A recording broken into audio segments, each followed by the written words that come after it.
স্বামী স্ত্রীর মাঝে দূরত্ব তৈরি হয় স্বামীর তিনটা ভুলের কারণে। স্বামীরা মাঝে মাঝে এমন তিনটা ভুল করে ফেলে যার কারণে স্বামী স্ত্রীর মাঝে যে সম্পর্ক এটা নড়বড়ে হয়ে যায়, দূরত্ব চলে আসে, সংসারে অশান্তি শুরু হয়ে যায়।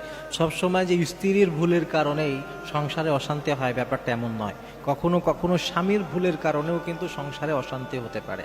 তো স্বামীরা যে সমস্ত ভুল করে এর মধ্যে এক নম্বর হচ্ছে স্বামীরা স্ত্রীকে অপমান করে, অবহেলা করে।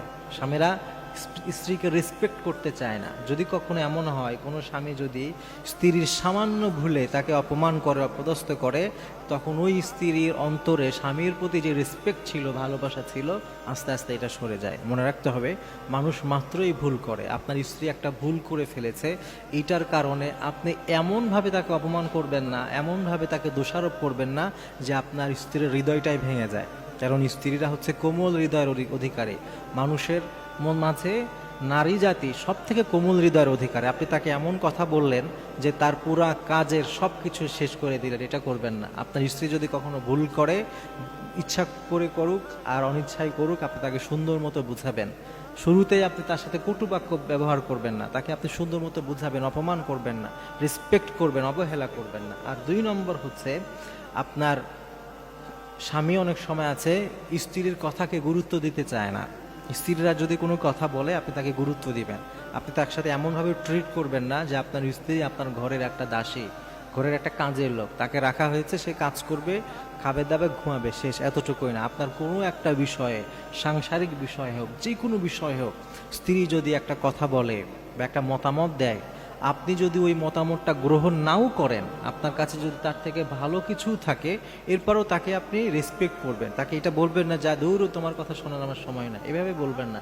আপনি তার কথাটা মনোযোগ দিয়ে শোনেন, এরপরে বলেন, আচ্ছা তুমি তো একটা মতামত দিয়েছো, আমার কাছে কিছু ভালো মতামত আছে, আমি সবগুলো মিলিয়ে দেখি দেখি কি করি। এতটুকুতে আপনার স্ত্রী কিন্তু সন্তুষ্ট হয়ে যাবে। যদি আপনি তার কথা শোনেননি, যদি আপনি তার কথার উপরেই সিদ্ধান্ত নেননি, কিন্তু আপনি তাকে, সে যে একটা মতামত দিয়েছে এটাকে যে আপনি গুরুত্ব দিলেন, এই জিনিসটাই আপনার স্ত্রীকে বোঝাবে যে না, আমার স্বামী আমাকে গুরুত্ব দেয়। অটোমেটিকলি ওই স্ত্রীর হৃদয়ে স্বামীর প্রতি ভালোবাসা, সম্মানবোধ, ওই সংসারের প্রতি দায়িত্ববোধ আরও বেশি বেড়ে যাবে। কিন্তু আপনি যদি এইটা না করে আপনার স্ত্রীর কোনো কথা বললে আপনি পাত্তাই দিতে চান না, তাকে আপনি তুচ্ছ তাচ্ছিল্য করেন, আপনি যদি তাকে এমনভাবে ট্রিট করেন যে বোঝা যায় যে আরে তোমার মাথায় কোনো বুদ্ধি আছে, তুমি এগুলো কিছু বুঝবা, আরে যাও তো তুমি তোমার কাজ করো, এই টাইপের কথাবার্তা বললে আপনার স্ত্রী চিন্তা করবে যে এই বাসায় আমার কোনো গুরুত্ব নাই, এই বাসায় আমাকে শুধু কাজের বুয়া হিসাবে রেখেছে। তখন আপনার স্ত্রী আপনার জন্য যে ভালোবাসা, যে সম্মানবোধ হৃদয়ে লালন করতো, সেটা তার মাঝে আর থাকবে না। আপনি মনে রাখবেন, আপনার ঘরের স্ত্রী সে শুধুমাত্র কাজের দাসী, গোলাম, কাজের বুয়া, এটা কোনো কিছু না। আপনার স্ত্রী সে আপনার জীবন সঙ্গী। আপনার স্ত্রী আপনার জীবনের অর্ধাঙ্গিনী, আপনার জীবনের সঙ্গী। তাকে কখনো যদি আপনি রেসপেক্ট না করেন, তাহলে আপনার কাকে রেসপেক্ট করবেন? এই ব্যাপারটা ভালো মতো বুঝে নিতে হবে।